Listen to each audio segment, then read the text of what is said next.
اقوال اور تقاریر کو خارج کر دیا ہے، یہ بات تو اسٹیبلش نہیں ہوتی غالباً۔ تو اس کے بعد حافظ صاحب نے یہ فرمایا تھا، کتاب میں ہم نے دیکھا، ابھی ہم ریکیپ کر رہے ہیں کہ حافظ صاحب نے کہا تھا کہ سنت کی تعریف جو ہے وہ بھی سنت کی طرح ہی صحابہ کے اجماع سے ملنی چاہیے۔ اس پر ہم کافی مفصل گفتگو کر چکے ہیں۔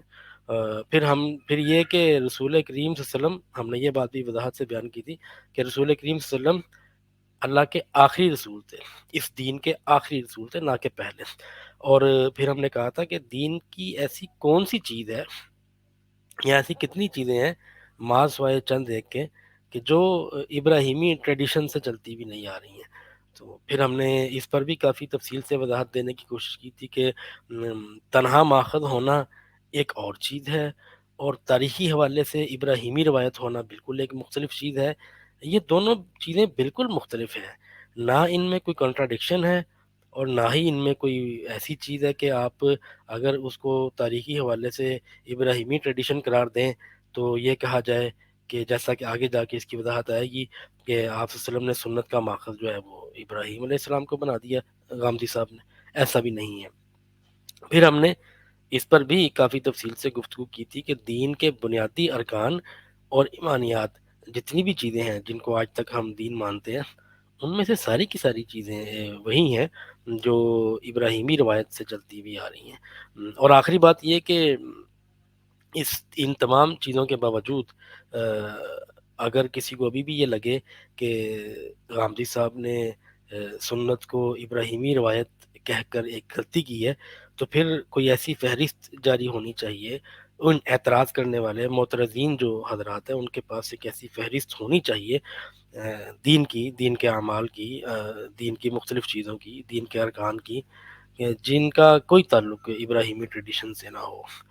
جبکہ اگر ہم پورے دین کا ایک چاہے اجمال کے ساتھ جائزہ لیں یا تفصیل کے ساتھ ایک ایک چیز کو کھنگالیں تو سارا کا سارا دین وہی ہے جو ابراہیمی ٹریڈیشن تھی۔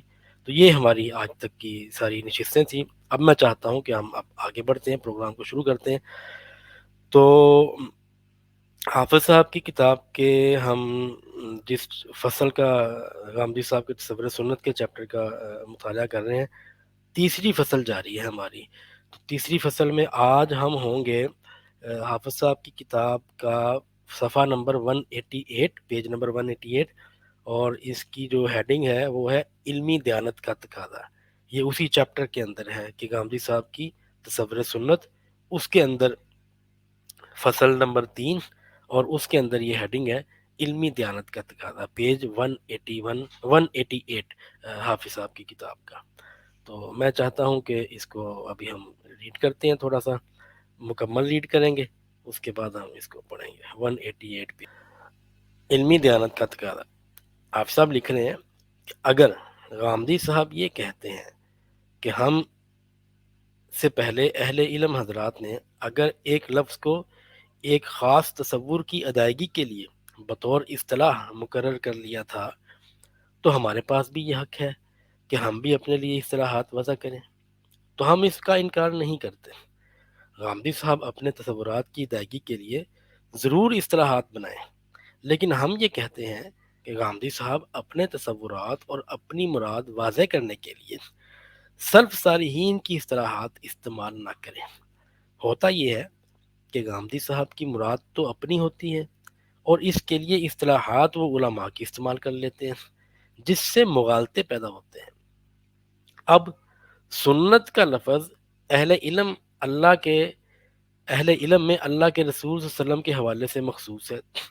اب اگر غامدی صاحب یہ سمجھتے ہیں کہ سنت کا تعلق دراصل حضرت ابراہیم علیہ السلام سے ہے تو انہیں چاہیے کہ اپنے اس تصور کو دوسروں تک پہنچانے کے لیے کوئی نئی اصطلاح وضع کریں اور لفظ سنت کو استعمال نہ کریں۔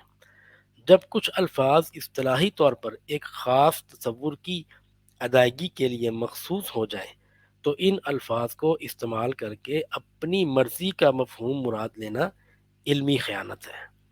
اب ہوتا یہ ہے کہ علماء کی طرف سے غامدی صاحب پر یہ تنقید ہوتی ہے کہ غامدی صاحب سنت یعنی حدیث کو مستقل بذات ماخذ دین نہیں مانتے۔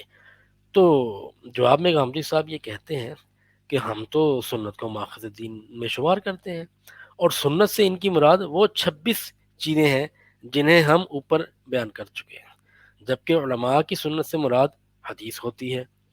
خلاصہ کلام یہ ہے کہ گاندھی صاحب کو چاہیے کہ جب بھی وہ لکھیں یا بات کریں تو یوں نہ کہیں کہ ہمارے نزدیک اصل دین قرآن اور سنت ہے، بلکہ وہ یوں کہیں کہ ہمارے نزدیک اصل دین قرآن اور سنت ابراہیمی ہے، کیونکہ لفظ سنت محمد صلی اللہ علیہ وسلم کے تصور کے حوالے سے امت مسلمہ میں رائج ہو چکا ہے۔ اس لیے مجرد اس کو استعمال کر کے یا مجرداً اس کو استعمال کر کے حضرت ابراہیم علیہ السلام کا تصور مراد لینا صحیح نہیں۔ تو یہ دیکھیے ہم نے پورا زبیر صاحب کا پورا مضمون یہ پڑھ لیا ہے، تو اب ہم اس پہ تبصرہ کرتے ہیں۔ آپ دیکھیں کہ زبیر صاحب کیا لکھ رہے ہیں۔ تو ہم نے پوری ریڈنگ کر لی ہے، باری باری بیچ میں سے چند مخصوص ان کی سٹیٹمنٹس کے اوپر میں چاہوں گا اپنا تبصرہ دوں۔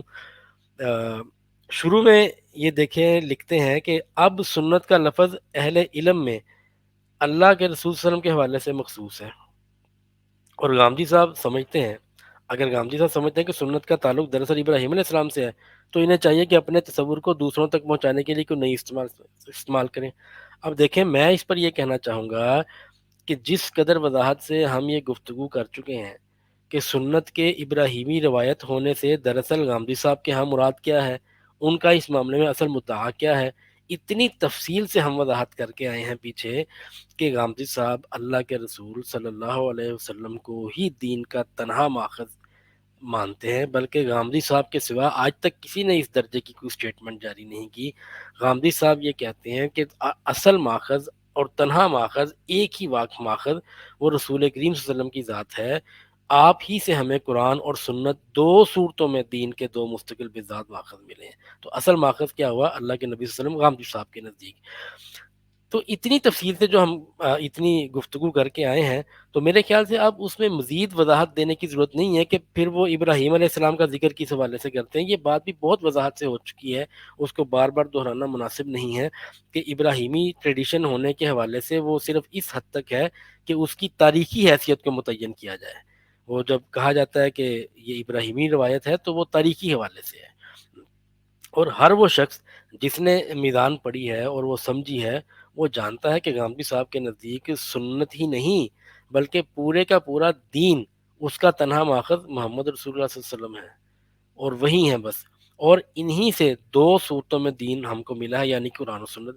اس کے بعد حافظ صاحب اور دیگر ناقدین کی اس قسم کی باتیں ماں سوائے سوء فہم کے میرے نزدیک تو اور کچھ بھی نہیں ہے۔ یعنی کہ ایک شخص پہلے ابھی ہم صحیح اور غلط کو ایک طرف رکھ دیتے ہیں، ابھی ہم صرف اتنا کرتے ہیں کہ ایک شخص میدان پڑھ رہا ہے، اس کو سمجھ بھی لیے، اس کے بعد جب یہ حافظ صاحب کی تحریریں پڑھے گا تو وہ لازماً اسی نتیجے پر پہنچے گا کہ حافظ صاحب سمجھ نہیں سکے غامدی صاحب کی فکر کو، غامدی صاحب کے تصورات کو۔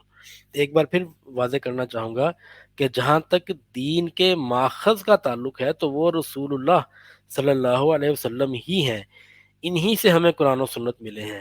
قرآن قول سے، قرآن و سنت میں سے جو قرآن ہے وہ اللہ کے نبی صلی اللہ علیہ وسلم نے قول سے جاری کیا، اپنے قول سے، اور جو سنت ہے وہ فعل سے، تقریر سے، قول سے، تصویب سے، ان ساری چیزوں سے، ان تمام ذرائع سے ملی۔ اور جو سنت آپ نے جاری فرمائی ہے، اسی سنت کا تاریخی حوالے سے ابراہیم علیہ السلام سے یہ تعلق بنتا ہے کہ وہ دراصل دین ابراہیمی ہی تھا، لیکن یہ محض ایک تاریخی حوالے سے ہے، ماخذ کے حوالے سے نہیں ہے۔ غامدی صاحب کبھی بھی یہ بات نہیں کہتے کہ اب ہمارے لیے دین کا تنہا ماخذ جو ہے وہ ابراہیم علیہ السلام ہے، وہ ہرگز یہ بات نہیں کہتے۔ اگلے پیرا میں، بلکہ اسی پیرا میں آگے حافظ صاحب لکھتے ہیں، وہ کہتے ہیں کہ اب ہوتا یہ ہے، یہ زبیر صاحب کے الفاظ میں پڑھ رہا ہوں، اب ہوتا یہ ہے کہ علماء کی طرف سے غامدی صاحب پر تنقید ہوتی ہے کہ غامدی صاحب سنت یعنی حدیث کو مستقل بذات ماخذ دین نہیں مانتے، تو جواب میں غامدی صاحب یہ کہتے ہیں کہ ہم تو سنت کو ماخذ دین میں شمار کرتے ہیں، اور سنت سے مراد ان کی وہ 26 سنتے ہیں۔ اب آپ دیکھیں سینیریو کیا بنا ہے، غور کریں کہ یہ حافظ صاحب اس پیراگراف میں جو منظر کھینچنا چاہ رہے ہیں وہ منظر کیا ہے۔ حافظ صاحب یہ کھینچنا چاہ رہے ہیں منظر کہ علماء غامدی صاحب پر تنقید کر رہے ہیں اور اعتراض یہ کر رہے ہیں کہ غامدی صاحب سنت کو مانتے نہیں ہیں دین کا ماخذ، اور علماء کی نظر میں سنت سے مراد کیا ہوتی ہے؟ حدیث۔ یہ زبیر صاحب کا یہ کلیم ہے اور یہ کتاب میں چھپا ہوا ہے، اب اس کو وہ ڈس آن تو کر نہیں سکتے۔ اور دوسری طرف غامدی صاحب ہیں، وہ کہتے ہیں نہیں نہیں نہیں نہیں نہیں، میں تو سنت کو مانتا ہوں، اور غامدی صاحب کے ذہن میں سنت سے مراد کیا ہوتی ہے؟ وہ 26 چیزیں۔ اب یہ زبیر صاحب کا کلیم ہے، حافظ صاحب کا کلیم ہے کہ علماء غامدی صاحب پر تنقید کر رہے ہیں، غامدی صاحب اپنا دفاع کر رہے ہیں، علماء اعتراض کر رہے ہیں کہ تم سنت کو تو دین کا ماخذ نہیں مانتے، اور ان کے ذہن میں سنت سے مراد حدیث ہے۔ غامدی صاحب کہتے ہیں نہیں، میں سنت کو دین کا ماخذ مانتا ہوں، اور غامدی صاحب کے ذہن میں سنت سے مراد حدیث نہیں ہے بلکہ یہ 26 سنتے ہیں۔ یہ دونوں ہی باتیں اتنی غلط ہیں جتنی غلط یہ بات ہے کہ 2 اور 2 5 ہوتے ہیں۔ اب مجھے نہیں پتا کہ حافظ صاحب نے یہ بات کیسے کر دی ہے، ان کے ذہن میں کیا تھا، انہوں نے یہ مشاہدہ کہاں کیا۔ 12-13 سال تو ہمیں بھی ہو گئے ہیں کہ اس چیز کو دیکھ رہے ہیں، کوئی ناقد شاید ہی ایسا ہو جو میں نے چھوڑا ہو غامدی صاحب کا۔ میں نے کبھی کوئی ایسی بحث نہیں دیکھی کہ غامدی صاحب کے ناقدین غامدی صاحب کو کہہ رہے ہیں کہ آپ سنت کو دین کا مستقل بذات ماخذ نہیں مانتے، اور ان کے نزدیک سنت سے مراد حدیث ہے۔ یہ حافظ صاحب کیا بات کر رہے ہیں؟ امت کا 80% حصہ حدیث کو سنت نہیں مانتا، یعنی کہ ان کی مراد جب وہ سنت لیتے ہیں تو ان کی مراد حدیث نہیں ہوتی۔ یہ اتنا بڑا کلیم انہوں نے کر دیا ہے کہ اب یہ اس کو کیسے اسٹیبلش کیا جائے کہ حافظ صاحب کہہ رہے ہیں کہ علماء کی سنت سے مراد یعنی کہ سنت سے مراد حدیث ہوتی ہے۔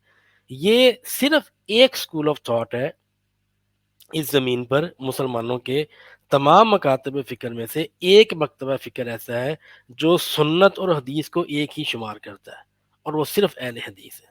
نہ یہ احناف کا موقف ہے، نہ یہ شوافے کا موقف ہے، نہ حنابلہ کا ہے، نہ یہ مالکیہ کا ہے، یہ کسی کا بھی نہیں ہے۔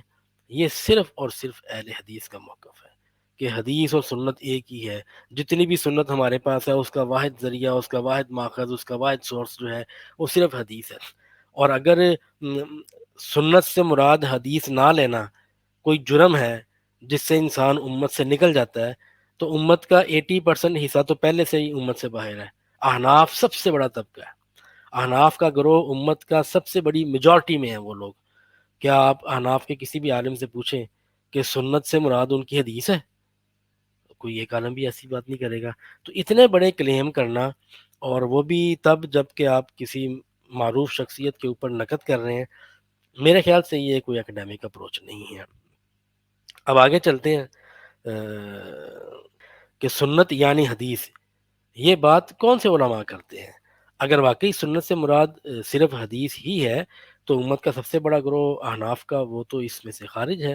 دوسرا یہ کہ ایسا کب ہوتا ہے، یہ امر واقعہ کب ہوتا ہے کہ ایک طرف علماء اپنے ذہن میں سنت سے حدیث مراد لے کے بیٹھے ہوتے ہیں، اور دوسری جانب غامدی صاحب بیٹھے ہوتے ہیں سنت سے مراد اپنی 26 سنن کی فہرست لے کر۔ یہ اور دونوں کو معلوم نہیں ہوتا کہ کون کس اصطلاح سے کیا مراد لے رہا ہے۔ یہ ایک محض مفروضہ ہے، ایک خام خیالی ہے۔ اس پر تو میرا خیال سے کوئی تبصرہ بھی اکیڈیمیکلی نہیں کیا جا سکتا، کم از کم میرے لیے تو مشکل کام ہے۔ ہم نے اس کو پڑھ دیا، لوگوں نے سن لیا، وہ فیصلہ کریں گے کہ ناقد فاضل ناقد کیسی باتیں کر رہے ہیں۔ آگے چلتے ہیں، اسی آرٹیکل میں آگے جا کے حافظ صاحب لکھ رہے ہیں کہ غامدی صاحب کو چاہیے کہ جب بھی وہ لکھیں یا بات کریں تو یوں نہ کہیں کہ ہمارے نزدیک اصل دین قرآن و سنت ہے، بلکہ یوں کہیں کہ ہمارے نزدیک اصل دین قرآن اور سنت ابراہیمی ہے، کیونکہ لفظ سنت محمد صلی اللہ علیہ وسلم کے تصورات کے حوالے سے امت میں رائج ہو چکا ہے، اور اس لیے مجرداً اس کو استعمال کر کے اب آپ دیکھیں کہ حافظ صاحب پہلے بھی یہ بات اس کتاب میں کر چکے ہیں اور پھر یہ کر رہے ہیں، اور یہ تاثر دے رہے ہیں۔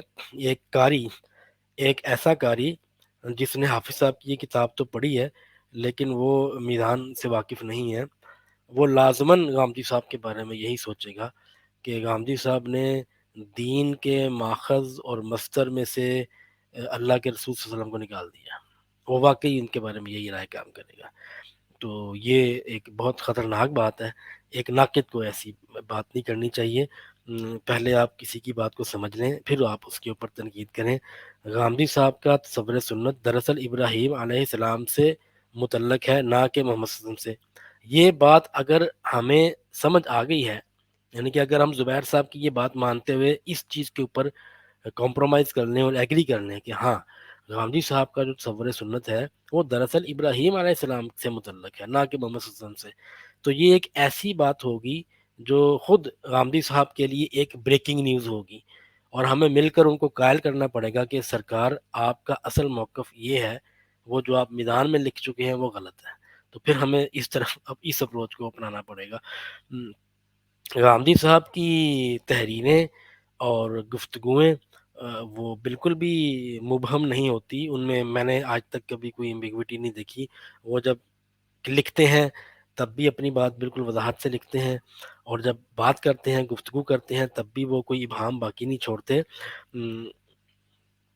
جیسا کہ اوپر کے دونوں پیراگرافز جو ہیں حافظ صاحب کے، ان میں یہی تاثر دیا گیا ہے کہ غامدی صاحب کا موقف جو ہے اس میں بہت ساری ایمبیگوٹی ہے، پتہ نہیں وہ سنت سے مراد کیا لیتے ہیں، پتہ نہیں وہ حدیث کو کیا کہتے ہیں. تو ایسا کبھی نہیں ہوتا. غامدی صاحب سنت کی اصطلاح اپنے تئیں کچھ اور کر رہے ہوں اور ان کا ہدف یہ ہو کہ سامنے والا شخص جو سنت سے مراد حدیث لے رہا ہے بقول حافظ صاحب کے، وہ اس غلط فہمی میں مبتلا ہو جائے کہ میں بھی سنت سے وہی مراد لے رہا ہوں جو دوسرا لے رہا ہے. تو یہ تاثر قائم کرنے کی، میں یہ تو نہیں کہتا کہ حافظ صاحب نے جان کے کوشش کی ہے، کیونکہ ہم کسی کی نیت کا تشخیص تو نہیں کر سکتے، لیکن حافظ صاحب کی کتاب پڑھ کر ایک نیوٹرل شخص کے ذہن میں یہی تاثر بنے گا غامدی صاحب کے بارے میں. یا تو پھر اگر آپ بہت اچھے ناقد ہیں، اگر آپ بہت اچھے ناقد، یعنی کہ میں حافظ صاحب کی بات نہیں کرتا، میں اپنی بات کرتا ہوں. میں اگر اچھا ناقد ہوں اور میں کوئی تنقید کرنا چاہتا ہوں تو میں اپنے لیے یہ پسند کروں گا کہ میں اپنی تنقید اس بات سے شروع کروں کہ جس شخص پر میں تنقید کر رہا ہوں، جس شخص کی جس بات پر میں تنقید کر رہا ہوں، اپنے قاری کو پہلے اسے پڑھنے اور سمجھنے کی دعوت دوں کہ بھائی جس پر میں تنقید کر رہا ہوں آپ پہلے اس کو پڑھ سمجھ لیں، اس کے بغیر یہ کتاب ان کے لیے نہیں ہے جنہوں نے وہ نہیں پڑھی. تو حافظ صاحب کی جگہ اگر میں ہوتا تو میں اپنے دیباچے میں یہی لکھتا کہ جن لوگوں نے غامدی صاحب کی میدان کو اچھی طرح پڑھا ہے، سمجھا ہے، صرف وہی میری کتاب پڑھیں. اگر کوئی دوسرا شخص پڑھے گا تو وہ لازماً غامدی صاحب کے بارے میں بہت ساری غلط فہمیوں اور مغالطوں کا شکار ہوگا، اور ایسا ہی ہے. سوسائٹی میں یہ کتاب بالکل اسی طرح عام ہے، اس کو پڑھ کر لوگوں نے غامدی صاحب کے بارے میں بہت زیادہ غلط آراء قائم کی ہیں، تو ان کو پھر بار بار میدان کوٹ کر کے دکھانا پڑتی ہے.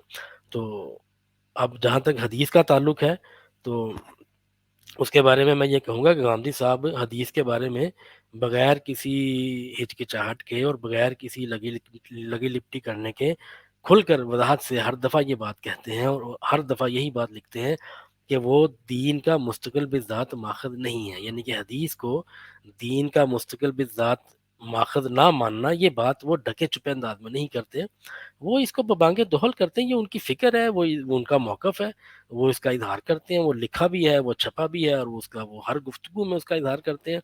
اور اس سلسلے میں وہ گول مول انداز میں یا ایمبیگوس قسم کی باتیں نہیں کرتے.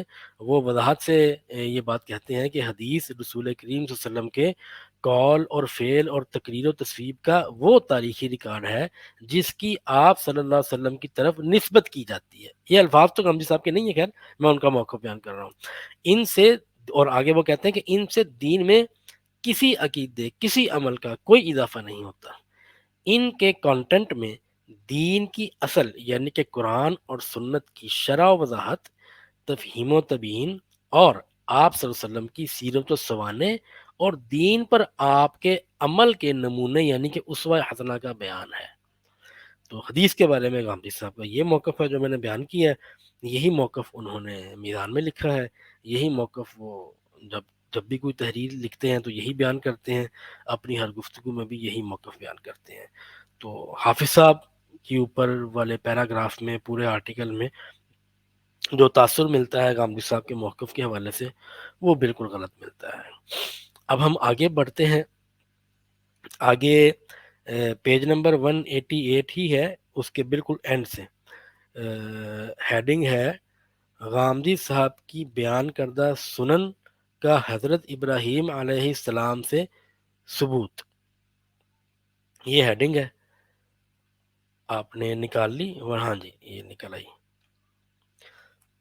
اچھا، ہم تو اوپر تکرار کے ساتھ یہ بات کر کے آئے ہیں کہ سنت کی ابراہیم علیہ السلام سے نسبت محض تاریخی حوالے سے ہے، ماخذ و مصدر ہونے کی حیثیت سے نہیں ہے.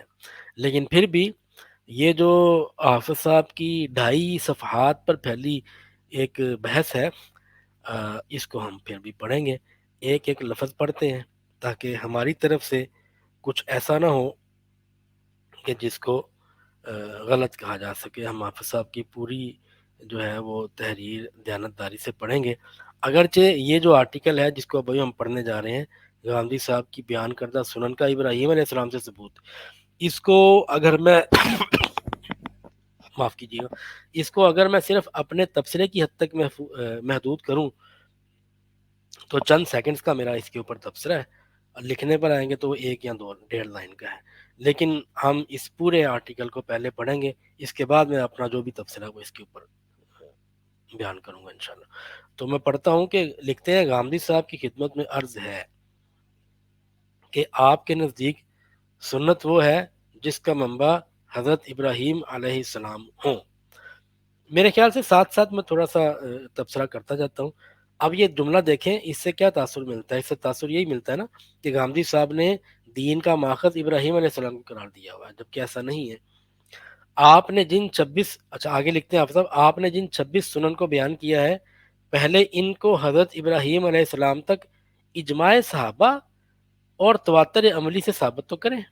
اب حافظ صاحب کے اعتراض کو دیکھیے کہ وہ کیا اعتراض کر رہے ہیں. دراصل وہ غامدی صاحب کی سنت کی تعریف کے اوپر تان کر رہے ہیں کہ سنت کی تعریف تعین کرنے کے لیے یہی کی ہے نا غامدی صاحب نے کہ وہ صحابہ کے اجماع و تواتر سے ہم تک پہنچی ہے. تو وہ کہہ رہے ہیں کہ اچھا وہ جو آپ نے 26 سنن کی فہرست بنائی ہے نا، تو پھر ان کی سند بھی جو ہے نا وہ ابراہیم علیہ السلام تک پہنچنی چاہیے، یا کم از کم صحابہ تک تو پہنچنی چاہیے. صحابہ کا اجماع اور تواتر عملی سے اس کا انتقال، یہ ساری چیزیں پھر اسی طرح ثابت ہونی چاہیے صحابہ تک. یہ حافظ صاحب اس طرح جو ہے اس طرح کی بات کرنا چاہ رہے ہیں. میرے خیال سے یہ بالکل بھی درست نہیں ہے. سنت کی تعین تو آج کے دور میں مجھے کرنی پڑے گی، یہ بات ہم پہلے بھی کر کے آئے ہیں. تو صحابہ کو اس کی کوئی ضرورت نہیں تھی، صحابہ کا یہ موضوع نہیں تھا، صحابہ کے لیے یہ ایشو نہیں تھا کہ وہ سنت کی تعین کرتے، سنت اور غیر سنت کی چھانٹی کرتے. یہ ٹاپک آج کا تھا، یہ بات کا تھا، یہ بعد میں ہی کام ہونا تھا. اس کے لیے یہ مطالبہ کرنا کہ صحابہ سے سنت کی تعریف کا ثبوت دکھاؤ، یہ میں نہیں سمجھتا کہ یہ کوئی علمی رویہ ہے. واقعہ یہ ہے، اب آگے حافظ صاحب لکھتے ہیں، ہم ریڈنگ بھی کر رہے ہیں ساتھ ساتھ تبصرہ بھی کر رہے ہیں. آگے لکھتے ہیں کہ واقعہ یہ ہے کہ کسی شے کو اخذ کرنے کا ذریعہ یا تو براہ راست مشاہدہ ہے یا بالواسطہ مشاہدہ. ٹھیک ہے، یہ بات تو واضح ہے کہ غامدی صاحب نے اپنی بیان کردہ سنن کا حضرت ابراہیم علیہ السلام سے براہ راست مشاہدہ نہیں کیا. رہی دوسری صورت یعنی بالواسطہ مشاہدہ، تو اس کا ذریعہ خبر ہے. غامدی صاحب خبر سے ثابت کر دیں کہ یہ حضرت ابراہیم علیہ السلام کی سنن ہے تو پھر بھی ہم مان لیں گے. لیکن واقعہ یہ ہے کہ غامدی صاحب خبر کے ذریعے بھی حضرت ابراہیم علیہ السلام کی طرف اپنی بیان کردہ سنن کی فہرست کی نسبت ثابت کرنے سے عاجز و قاصر ہے. ایک تو دیا ہے کہ سنت کا منبع اور سرچشمہ ابراہیم علیہ السلام ہے، اور سنت اجماع صحابہ رضی اللہ عنہم اور تواتر عملی سے ثابت ہوتی ہے. لیکن ہمیں حیرت اس بات پر ہوتی ہے کہ وہ حضرت ابراہیم علیہ السلام کی طرف ان اعمال کی نسبت اجماع صحابہ رضی اللہ عنہم وہ تواتر عملی سے کیسے ثابت کریں گے؟ چلیں اجماع صحابہ اور تواتر عملی نہ صحیح، خبر صحیح سے ثابت کریں کہ ان اعمال کو حضرت ابراہیم علیہ السلام نے بطور دین جاری کیا. جب تک غامدی صاحب اپنی بیان کردہ سنن کی فہرست کے بارے میں یہ ثابت نہ کر دیں کہ ان اعمال کو حضرت ابراہیم علیہ السلام نے دین کی حیثیت سے جاری کیا ہے، اس وقت تک اس بات کا کوئی جواز نہیں بنتا کہ وہ ان اعمال کو دین ابراہیمی کی روایت کے نام سے پیش کریں، جیسا کہ انہوں نے اصول و مبادی کی شرح وضاحت پر مشتمل اپنے ایک بیان میں اس بات کا اقرار بھی کیا ہے کہ ان کی سنت کی تعریف کے لیے موضوع ترین عنوان دین ابراہیمی کی روایت ہی ہے۔ یہ واضح ہے کہ ان کی سنت کی تعریف کے لیے موضوع ترین عنوان دین ابراہیمی کی روایت ہی ہے۔ یہ واضح رہے کہ غامدی صاحب کی کتاب اصول و مبادی کی مفصل شرح و توضیح انہی کی تقاریر و مجالس کی روشنی میں ان کے ادارے المورد سے سی ڈیز پر شائع کی گئی ہے۔ بہرحال مذکورہ بالا اعمال غامدی صاحب کی تعریف کے مطابق اسی وقت سنت بنیں گے جب ان کی نسبت حضرت ابراہیم علیہ السلام سے ثابت ہو جائے گی، اور حضرت ابراہیم علیہ السلام کی طرف ان اعمال کی نسبت صحیح ثابت کرنے کا واحد ذریعہ اب ان کے پاس خبر ہے، اور خبر سے ان کے نزدیک سنت ثابت نہیں ہوتی، بلکہ سنت تو ان کے نزدیک اجماع صحابہ تواتر عملی سے ثابت ہوتی ہے۔ غامدی صاحب کی بیان کردہ سنن کی نسبت حضرت ابراہیم علیہ السلام سے ثابت کرنا تقریباً ناممکن ہے، جب کسی عمل کے بارے میں یہ ثابت کرنا ہی ممکن نہیں کہ ان کے اعمال کو حضرت ابراہیم علیہ السلام نے بطور دین جاری کیا، تو کس عمل کے بارے میں یہ کیسے کہا جا سکتا ہے کہ یہ سنت ابراہیمی ہے؟ آگے حافظ صاحب نے لکھا ہے، اس کی ریڈنگ میرے خیال سے کوئی اتنی ضروری نہیں ہے، اگر ہم اس کو سکپ کر دیں تو کوئی زیادتی نہیں ہوگی۔ حافظ صاحب نے یہ لکھا ہے دلائل کے ساتھ کہ ابراہیم علیہ السلام سے کتنے اعمال کی نسبت جو ہے وہ ثابت ہے۔ ایک وہ قربانی ہے، سنت ابلیکم ابراہیم، اس کو لے کے آئے ہیں۔ دوسرا وہ یہ لے کے آئے ہیں، ایک حدیث ہے۔ اچھا، یہ جو ہے نا قربانی کی سنت، اس کی روایت کے اوپر بھی انہوں نے بحث کر دی ہے کہ یہ بھی ضعیف ہے۔ تو خیر یہ تھوڑی سی حیرانگی کی بات ہے۔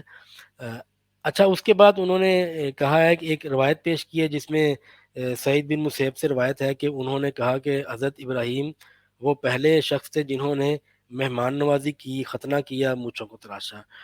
اچھا، آگے اس کے اوپر پھر انہوں نے جرا کر دی ہے کہ یہ بھی مقطوع ہے۔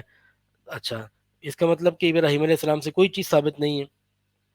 لیکن خیر ہم ان کی یہ سارا ہم نے آرٹیکل پڑھا ہے، یہ حصہ ہم اسکپ کر رہے ہیں کہ وہ مونچھیں تراشنا اور ختنے کرانا اور مہمان نوازی کرنا اور قربانی کرنا یہ چند اعمال ہیں۔ مطلب یہ ہے، یہ آخری حصہ ہم نے حافظ صاحب کا پورا نہیں پڑھا، اسکپ کر دیا ہے۔ اس کا باٹم لائن یہی ہے کہ چند گنتی کی چند چیزیں ہیں جو ابراہیم علیہ السلام سے بطور دین یا بطور سنت جاری ہیں۔ یہ آخری حصے میں ہم نے جس کو اسکپ کیا ہے، بس وہ چند چیزیں ہیں جو ابراہیم علیہ السلام کی نسبت سے حافظ صاحب نے کہی ہیں کہ بطور دین ثابت ہیں۔ اس کے سوا جو باقی وہ 26 سنن ہے غامدی صاحب کی، وہ تو کہتے ہیں ابراہیم علیہ السلام سے ثابت کرنا مشکل ہے۔ اس کے علاوہ اس آخری حصے میں جو چیز اہم ہے حافظ صاحب کی، جس کو ہم کوٹ کرنا چاہیں گے، وہ یہ لکھتے ہیں حافظ صاحب آخر میں، بالکل اس پیج 190 کے آخر میں لکھتے ہیں، ہم یہاں یہ بھی واضح کر دیں کہ گاندھی صاحب کے تصور سنت کا اصل ماخذ ڈاکٹر جواد علی کی کتاب المفصل فی تاریخ العرب قبل الاسلام ہے۔ ہم تو یہ کہتے ہیں، اچھا یہ اب آپ دیکھ لیں، اندازہ کر لیں، پڑھنے والے بھی پڑھ لیں، وہ دیکھ لیں کہ کیا ہو رہا ہے کہ حافظ صاحب لکھ رہے ہیں کہ غامدی صاحب کا جو تصور سنت ہے اس کا اصل ماخذ ڈاکٹر جواد علی، یعنی کہ اگر تو یہ بات غامدی صاحب نے خود کہی ہے کہ میں جو سنت کا تصور پیش کرتا ہوں اس کا ماخذ جواد علی صاحب کی کتاب ہے، تو پھر تو ٹھیک ہے۔ اور اگر ایسا نہیں ہے تو آپ ان کا ماخذ طے کر رہے ہیں، کیا یہ کوئی اکیڈیمک اپروچ؟ چلے خیر اس بار ہم کو تبصرہ نہیں کرتے، اس کو چھوڑ دیتے ہیں۔ تو یہ ایک اہم عبارت تھی جو ہم نے پڑھ لی ہے، باقی یہ پورا آرٹیکل ہم نے آدھے سے زیادہ پڑھ لیا ہے، باقی آخری حصہ ہم نے اس کا چھوڑ دیا ہے۔ اس کی جو باٹم لائن ہے وہ یہ ہے، حافظ صاحب یہ تاثر دینا چاہ رہے ہیں کہ غامدی صاحب سنت ابراہیمی تو ثابت کر رہے ہیں، لیکن جو 22 یا 26 یا 27 سنن کی فہرست ہے، اس فہرست کو ابراہیم علیہ السلام سے غامدی صاحب کیسے ثابت کریں گے؟ تو بھائی غامدی صاحب کو ثابت کرنے کی ضرورت بھی کیا ہے؟ میں نے کہا تھا کہ اس کے اوپر جو تبصرہ اگر میں کروں گا تو میں تو چند سیکنڈ میں ہوگا یا ایک دو لائنوں میں ہوگا، تو تبصرہ یہی ہے کہ غامدی صاحب تو ابراہیم علیہ السلام کو دین کا ماخذ نہیں مانتے، تو اگر وہ دین کا ماخذ قرار دیتے تو پھر ان کے اوپر یہ سوال کیا جا سکتا تھا کہ اپنی فہرست کو ثابت کر کے دکھائیں ابراہیم علیہ السلام سے۔ تو یہ تو پہلی بات ہے، پوری تحریر پر صرف اتنا ہی تبصرہ ہے اس کے اوپر۔ اور دوسری بات یہ ہے کہ یہ جو 26 سنن کی لسٹ ہے، فہرست ہے، یہ حافظ صاحب تو عالم آدمی ہیں، ان کو اس بات کا احساس دلانا میرے لیے تو مناسب نہیں ہے، لیکن اب کرنا پڑے گا، ضرورت محسوس ہو رہی ہے کہ حافظ صاحب ایک فکر اور نتائج فکر کو آپس میں اس خلط مبحث کیوں کر رہے ہیں، یعنی کہ ایک ہوتی ہے فکر، ایک اس کے نتائج ہوتے ہیں، تو ان کو آپس میں گڈمڈ نہیں کرنا چاہیے نا۔ غامدی صاحب کا ایک تصور سنت ہے جو انہوں نے میدان میں بیان کر دیا ہے، اصول و مبادی ہیں۔ آج کی ڈیٹ میں، آج کی تاریخ میں سنت رسول صلی اللہ علیہ وسلم کو اس کی تعین کرنے کے لیے، اس کو متعین کرنے کے لیے چند اصول بنائے ہیں غامدی صاحب نے، وہ 7 اصول ہیں۔ وہ 7 اصول اگر بندہ مان لے بالفرض، ان 7 اصولوں سے ظاہر ہے یہاں تو اتفاق ہوگا یا اختلاف ہوگا، جس نے اختلاف کر لیا وہ تو ٹھیک ہے، وہ تو زیر بحث نہیں ہے، لیکن اگر آپ غامدی صاحب کے ان 7 اصولوں کو جو اصول و مبادی تدبر سنت کے عنوان سے میدان میں موجود ہے، جن کے اوپر لمبے لمبے لیکچرز بھی ہیں غامدی صاحب کے، اگر ان اصولوں کو آپ درست مانتے ہیں اور ان سے آپ اتفاق کرتے ہیں تو حافظ صاحب آپ تھوڑی دیر کے لیے بفرض محال کے طور پر ہی صحیح ان 7 اصولوں پر سے اتفاق کیجئے اور اس کے بعد ایک فہرست آپ بنائیے، آپ بھی 26 سے آگے نہیں بڑھ پائیں گے، تو یہی فہرست بنے گی اگر وہ اصول ٹھیک ہیں۔ اگر وہ اصول ہی غلط ہیں تو پھر آپ اصولی اختلاف پر کھڑے ہیں، لیکن آپ ان کے اصولوں کو کاؤنٹر نہیں کر رہے، یعنی یہ کیسی بات ہے، یہ کیسی عجیب و غریب بات ہے کہ ایسا کبھی ہوتا ہے کہ ایک ناقد ہے وہ تنقید کر رہا ہے اور وہ اپنی پوری تنقید میں اتنی موٹی کتاب لکھتا ہے اور اس میں جس پر وہ تنقید کر رہا ہے اس کے اصول زیر بحث ہی نہیں، وہاں نتائج زیر بحث ہیں، 26 سنن 26 سنن 26 سنن، آپ دیکھیں کہ متعدد مرتبہ اس کا تکرار ہے، پوری کتاب میں حافظ صاحب نے اس لفظ کی تکرار کی ہے 26 سنن کی، گویا کہ ان کو 26 سنن کے نتیجے سے اختلاف ہے۔ وہ 26 سنن بنی کیسے ہیں، خود حافظ صاحب بھی بنانے بیٹھیں گے تو وہی 26 بنائیں گے، اس میں کوئی 27ویں ایڈ نہیں کریں گے وہ، نہ اس میں سے کوئی ایک مائنس کریں گے۔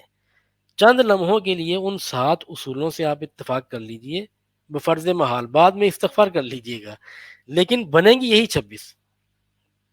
تو آپ کو اصولوں کو کاؤنٹر کرنا چاہیے تھا، 7 اصول جو میدان میں ہیں، آپ نے کسی ایک اصول کو بھی کاؤنٹر نہیں کیا اور آپ غامدی صاحب کے تصور سنت کا رد کر رہے ہیں اور آپ اس کے اوپر اس کو کاؤنٹر کر رہے ہیں۔ خیر، یہ چیپٹر بھی ہم نے پڑھ لیا، تو آگے بڑھتے ہیں۔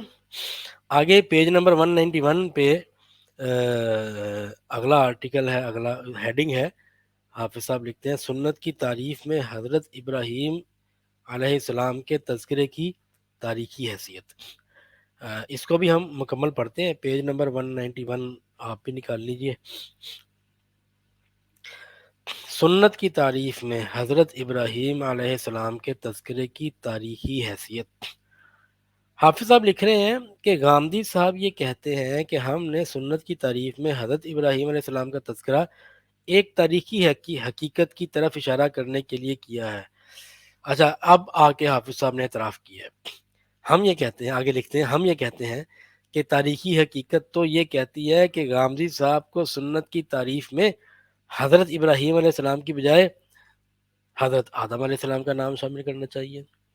غامدی صاحب کی بیان کردہ اکثر و بیشتر سنن وہ ہیں جو کہ حضرت آدم علیہ السلام کے زمانے سے چلی آ رہی ہیں۔ مثلا غامدی صاحب کی بیان کردہ سنن قربانی اور تدفین کو ہی لے لیجئے، ان سنن کی تاریخ اس بات کی طرف اشارہ کرتی ہے کہ ہم ان سنن کی نسبت حضرت آدم علیہ السلام کی طرف کریں۔ قرآن کے مطابق قربانی اور تدفین کی سنن کی ابتدا حضرت آدم علیہ السلام کے زمانے ہی سے ہوگی۔ قرآن میں حضرت آدم علیہ السلام کے 2 بیٹوں کا قصہ واقعہ، وہ 2 بیٹوں کی جو آپس میں لڑائی ہوئی تھی، وہ آیت کوٹ کر رہے ہیں کہ اذ قربا قربانا فتقبل من احدہما ولم يتقبل من الآخر، کہ ایک کی قربانی قبول ہوئی دوسرے کی نہیں ہوئی. تو اس طرح آگے یہ بھی ذکر موجود ہے، یعنی کہ یہاں سے وہ یہ بتا رہے ہیں کہ قربانی کی سنت ابراہیم علیہ السلام سے شروع نہیں ہوئی، یہ تو آدم علیہ السلام سے شروع ہوئی. ٹھیک ہے. اس طرح آگے یہ بھی ذکر موجود ہے کہ جب نوع انسانی میں پہلا قتل ہوا اس وقت سے تدفین کی ابتدا ہوئی. ارشاد باری تعالیٰ ہے وہی آگے آیت ہے جب وہ ایک بھائی نے دوسرے بھائی کو مار دیا تو اس کو سمجھ نہیں آئی کہ اس کو اب میں ڈیڈ باڈی کے ساتھ کیا کروں. تو پھر وہ کوا آیا، وہ اس نے وہ زمین کھودی تو اس کو احساس ہوا کہ اچھا وہاں سے اس نے وہ آئیڈیا ڈرائیو کیا کہ اچھا اس طرح تدفین ہو سکتی ہے. حافظ صاحب بتانا یہ چاہ رہے ہیں کہ تدفین اور قربانی یہ چیزیں تو ابراہیم علیہ السلام سے پہلے آدم علیہ السلام سے بھی چلتی آ رہی ہیں. آگے حافظ صاحب یہ لکھ رہے ہیں ان آیات سے تو یہ ثابت ہوتا ہے کہ قربانی اور تدفین سنت ابراہیمی نہیں بلکہ سنت آدم ہے. اسی طرح نکاح، طلاق، نماز، زکوٰۃ، روزہ، حج، حیض و نفاس میں زن و شو کے تعلقات سے اجتناب، حیض و نفاس کے بعد غسل جنابت اور اللہ کا نام لے کر جانوروں کا تزکیہ کرنے کو سنت ابراہیمی کہنے کا مطلب یہ نکلتا ہے کہ معاذ اللہ حضرت ابراہیم علیہ السلام سے پہلے انبیاء میں زن و شو کے تعلقات کے لیے نکاح و طلاق کا کوئی تصور نہ تھا.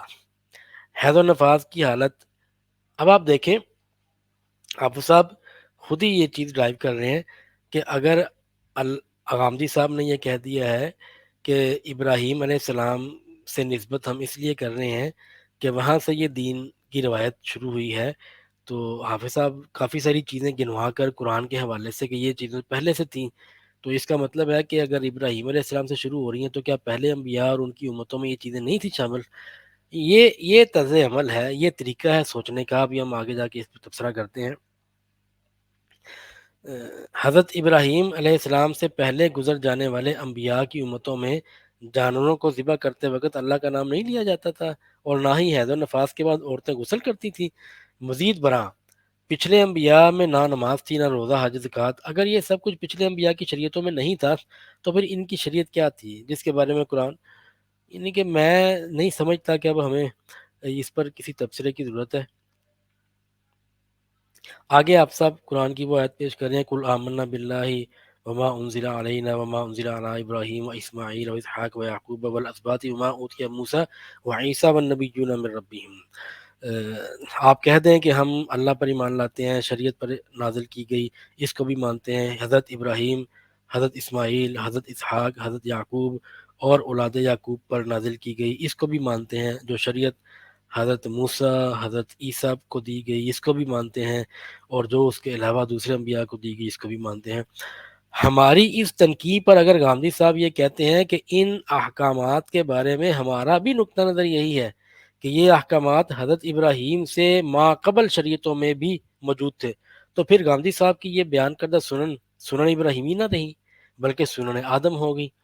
غامدی صاحب کو چاہیے کہ جس عمل کی ابتدا جس نبی سے پہلی مرتبہ ثابت ہو رہی ہے اس عمل کی نسبت اسی نبی کی طرف کریں اور اس کو اسی نبی کی سنت کے نام سے پیش کریں. پھر دیکھیں کہ حضرت ابراہیم کے حوالے سے جو انہوں نے سنن بیان کی ہیں ان میں سے کتنی ایسی ہیں جو کہ ان کی تعریف سنت کا صحیح مصداق بنتی ہیں. لیجیے اس پر تھوڑا تبصرہ کر لیتے ہیں. اس پورے آرٹیکل سے پڑھنے والا یہی سمجھے گا کہ غامدی صاحب نے تو بڑی زیادتی کی ہے سنت کو سنت ابراہیمی کہہ کے، اور بعد میں خود ہی وضاحت بھی دی ہے کہ یہ ابراہیمی سنت کا سنت ابراہیمی ہونا میں اس لیے کہہ رہا ہوں کہ یہ ایک تاریخی حیثیت ہے، یہ ایک تاریخی بیان ہے کہ ہسٹوریکلی وہ وہاں سے چلتی بھی آ رہی ہے.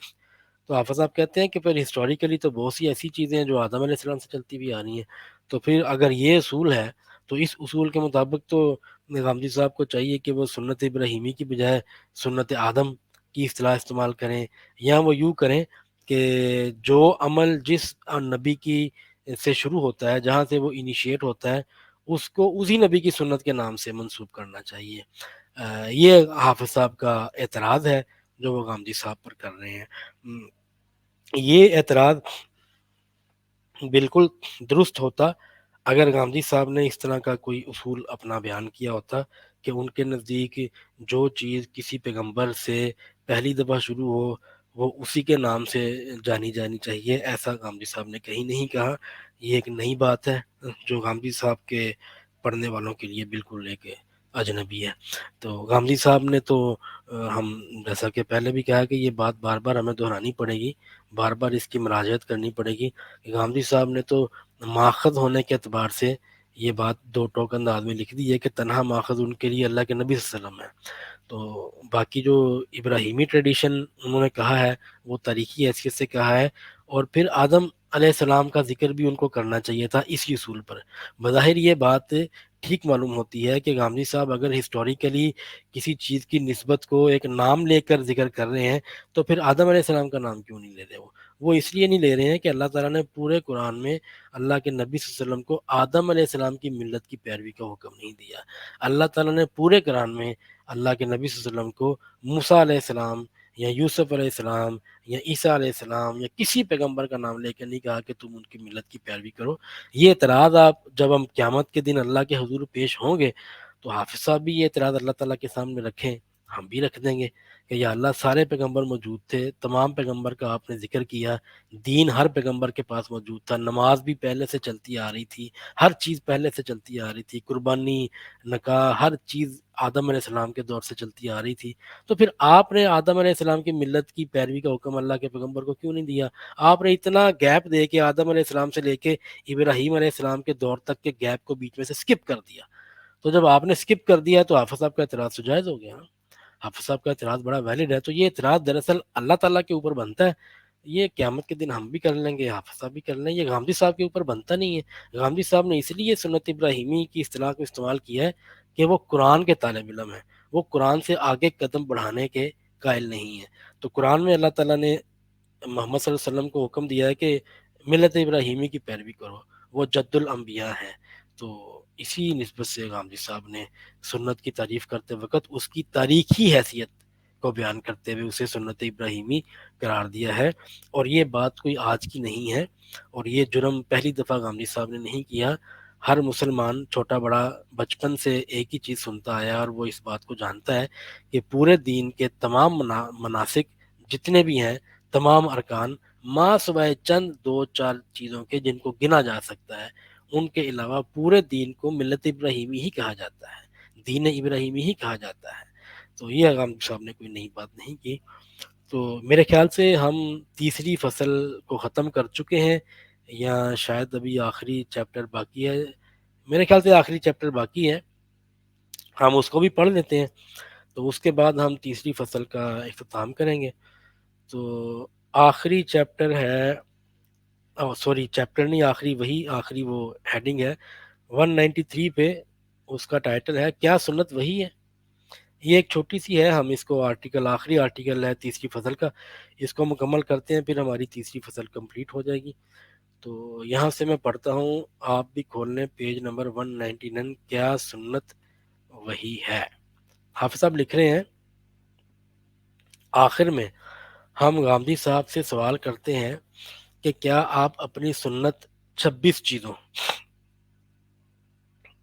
یہاں پھر میں ضروری سمجھتا ہوں کہ یہ حافظ صاحب بار بار 26 کی تکرار کر رہے ہیں، اس کا مطلب ہے کہ وہ ان کے نزدیک گامدی صاحب کے سنت کے اصولوں کی کوئی اہمیت نہیں ہے، یعنی یہ حافظ صاحب کے نزدیک یہ چیز زیر بحث آنی ہی نہیں چاہیے تھی کہ گامدی صاحب نے جو اصول بنائے ہیں وہ کیا ہیں، نہیں، بلکہ انہوں نے ان اصولوں کے جو نتائج ہیں ان کو ہدف تنقید بنایا ہوا ہے۔ یہ بھی ایک طرز عمل ہے، آج ہم نے دیکھا ہے، ورنہ ہم تو یہی سمجھتے تھے کہ جب بھی کوئی عالم صاحب علم کسی دوسرے صاحب علم پہ تنقید کرتا ہے تو وہ اس کے اصولوں کو کاؤنٹر کرتا ہے۔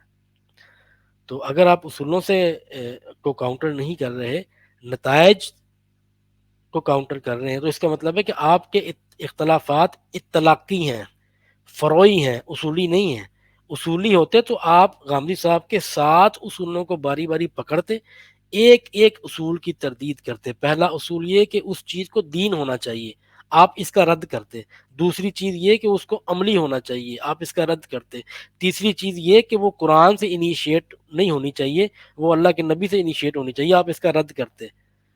تو یہ آپ ایک ایک کر کے تمام اصولوں کا رد کرتے نا، تو وہ 26 سنن کی فہرست خود بخود ڈیلیٹ ہو جاتی، آپ کو تکلف کرنا ہی نہ پڑتا.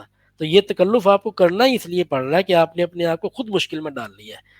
آپ ان 7 اصولوں سے اختلاف کریں گے تو پھر آپ کی تنقید معتبر مانی جائے گی. خیر ہم ریڈنگ کرتے ہیں. آخر میں ہم گاندھی صاحب سے سوال کرتے ہیں کیا آپ سنت 26 کو وہی شمار کرتے ہیں یا نہیں. اگر گاندھی صاحب یہ جواب دیتے ہیں کہ ہمارے نزدیک سنت 26 چیزیں وہی نہیں ہیں، تو پھر ہمارا سوال ہے کہ آپ جب آپ کے نزدیک آپ کی سنت وہی نہیں ہے تو پھر وہ دین کیسے بن گئی. ہمیں پڑھنا پڑے گا، مکمل کرنا ہے، کیا کریں. ہنسی تو آ رہی ہے لیکن اب پڑھنا پڑے گا. اگر گاندھی صاحب یہ کہتے ہیں کہ ہمارے نزدیک سخت سنت 26 چیزیں وہی ہے، تو ہم یہ سوال کریں گے کہ اس کی دلیل کیا ہے کہ یہ وہی ہے. یہ وہی کس پیغمبر پر اتری تھی؟ پھر اس کے لیے دلیل کیا ہے؟ یہ فلاں پیغمبر پر اتری تھی. اگر گاندھی صاحب یہ کہتے ہیں کہ ان کے وہی ہونے کی دلیل صحابہ کا اجماع ہے، تو ہمارا سوال یہ ہے کہ یہ اجماع کس سن ہجری میں ہوا تھا، اور اسے اجماع صحابہ ثابت کرنے کا گاندھی صاحب کے پاس کیا ذریعہ ہے؟ سوری معذرت. اگر گاندھی صاحب اس کا جواب یہ دیتے ہیں کہ صحابہ رضی اللہ عنہم کا اجماع ہمیں اس طرح معلوم ہوا کہ آج امت کا بھی ان 26 چیزوں پر اجماع ہے، تو اس کا جواب یہ ہے کہ امت ان 26 چیزوں میں سے ہر ایک کے دین ہونے پر متفق نہیں. مثلا بچے کے کان میں اذان و اقامت، نماز، روزہ، زکوٰۃ، نکاح، طلاق کے متعلقات کے بارے میں علماء کا اختلاف ہے. سبحان اللہ. یعنی کہ اطلاقی اختلافات کو اصولی اختلاف کی شکل دیکھ کر حافظ صاحب یہاں پہ پیش کر رہے ہیں. ان 26 میں سے جن اعمال کے بارے میں علماء امت کا اتفاق بھی ہے، تو اس میں اصل اتفاق ان کے دین ہونے پر ہے. یہ چیز، اس جملے پر میں حافظ صاحب کو داد دوں گا کہ یہاں پر انہوں نے بالکل ٹھیک بات کی ہے. اسی ٹھیک بات کو وہ خود سمجھ لینا تو یہ تکلف ان کو کرنے کی ضرورت نہ پڑتی. یہ جملہ میں دوبارہ پڑھنا چاہوں گا. یہ ان 26 میں سے جن اعمال کے بارے میں علماء امت کا اتفاق بھی ہے، تو اس میں بھی اصل اتفاق ان کے دین ہونے پر ہے، نہ کہ ان کے مسائل پر. یعنی کہ اصول میں اتفاق ہے اور اس کی جزیات میں یا اطلاقات میں، فروعات میں اختلاف ہے. تو یہ اختلاف تو ہمیشہ ہوتا ہے. نماز میں اختلاف نہیں ہے. نماز کی شروع سے لے کر آخر تک مسلمانوں کے مکاتب فکر میں اختلاف ہی اختلاف ہے، مناظرے ہوتے ہیں. تو لیکن نماز کی اصل میں تو کوئی اختلاف نہیں ہے نا، کہ نماز مستقل بذات ایک عبادت ہے، اس کو سنت کی حیثیت سے جاری کیا گیا. ان میں تو کوئی اختلاف نہیں. حافظ اب اسی کا اعتراف کر رہے ہیں. مثلا دور جاہلیت اور اوائل اسلام کے مروجہ نکاح متع کے بارے میں علماء امت کا اتفاق ہے کہ یہ قیامت تک کے لیے منسوخ ہو چکا ہے، جبکہ علماء کا اس مسئلے میں بھی اتفاق نہیں ہے کہ تمام صحابہ رضی اللہ عنہم بھی نکاح کی اس قسم کی نسخ کے قائل تھے. لیں جی، تیسری فصل کمپلیٹ ہو گئی. یہ جو آخری تھا سب سے دلچسپ پیراگراف، آرٹیکل کیا سنت وہی ہے، اس پر کیا تبصرہ کرنا.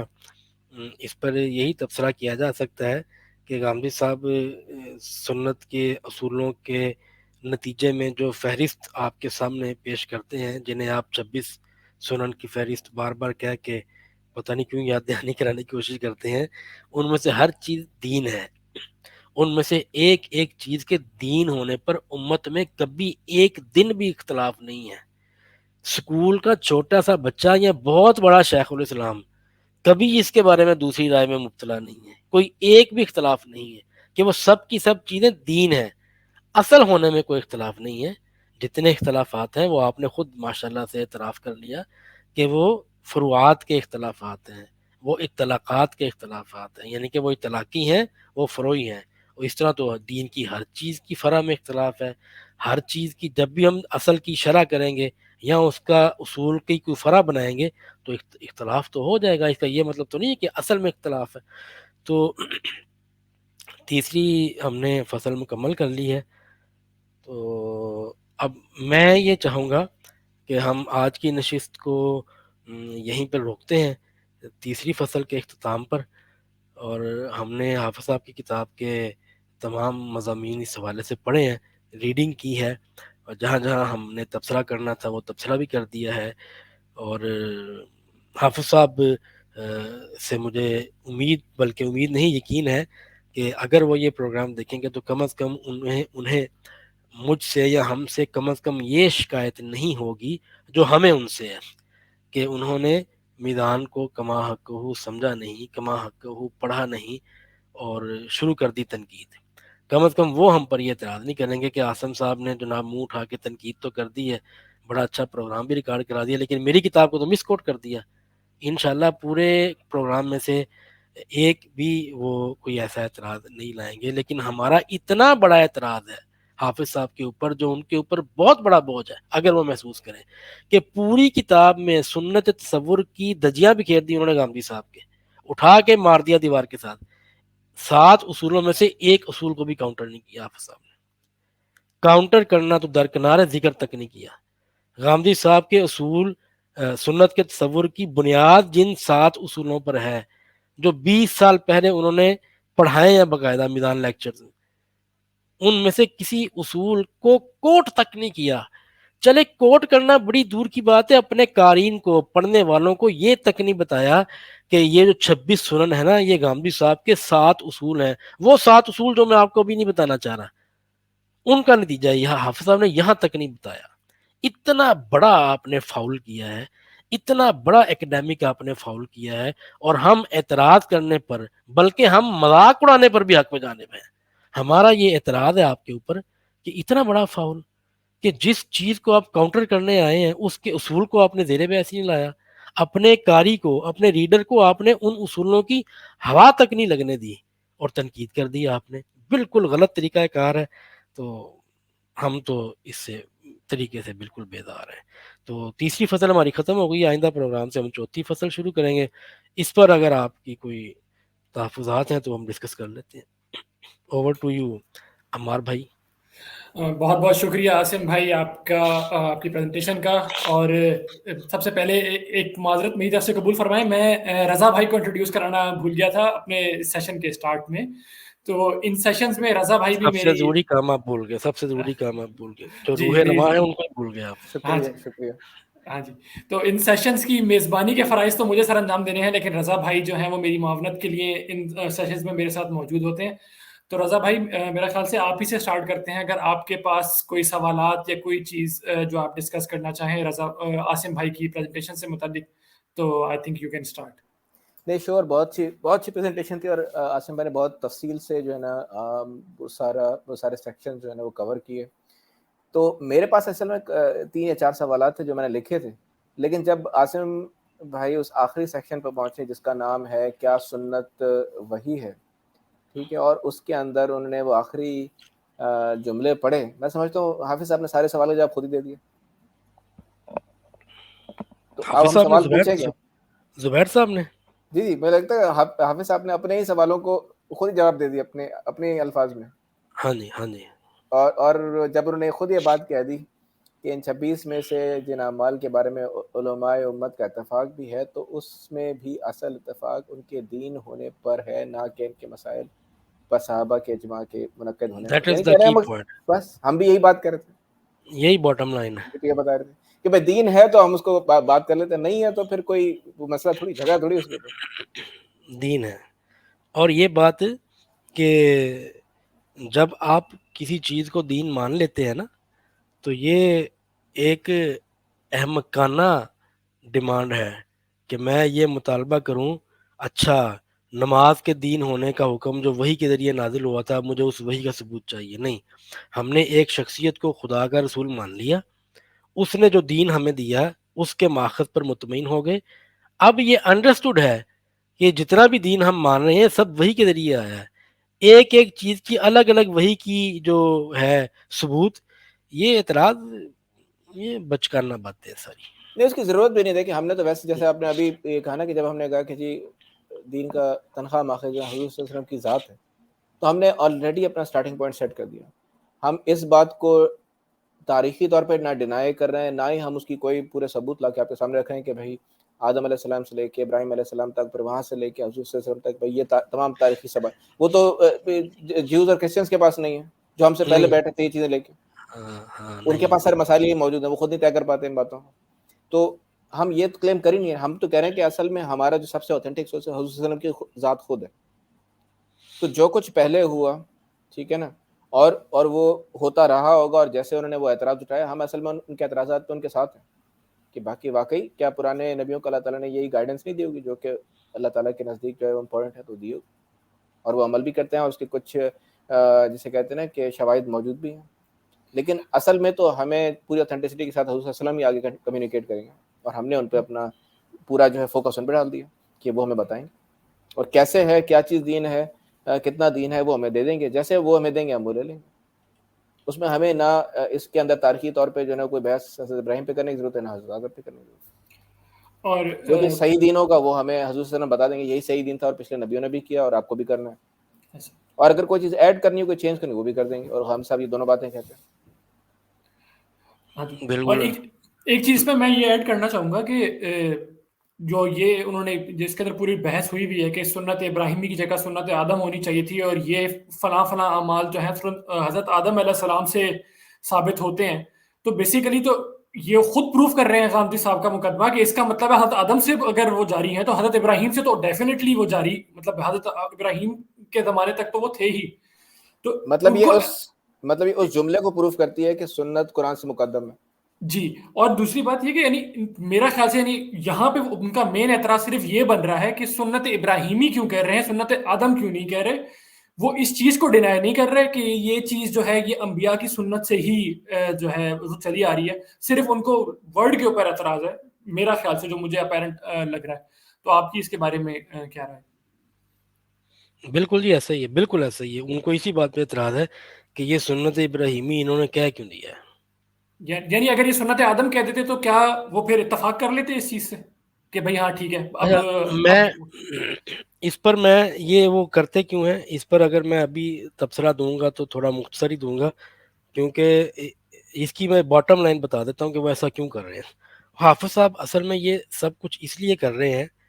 اچھا یہ میں کہ ان کے اوپر بہتان نہیں لگا رہا، یہ وہ خود آن کرتے ہیں، یہ وہ خود کہیں گے کہ ہاں یہ ہم اس لیے کر رہے ہیں کہ ان کا جو اصل بنیادی مقدمہ ہے نا وہ حدیث والا مقدمہ ہے.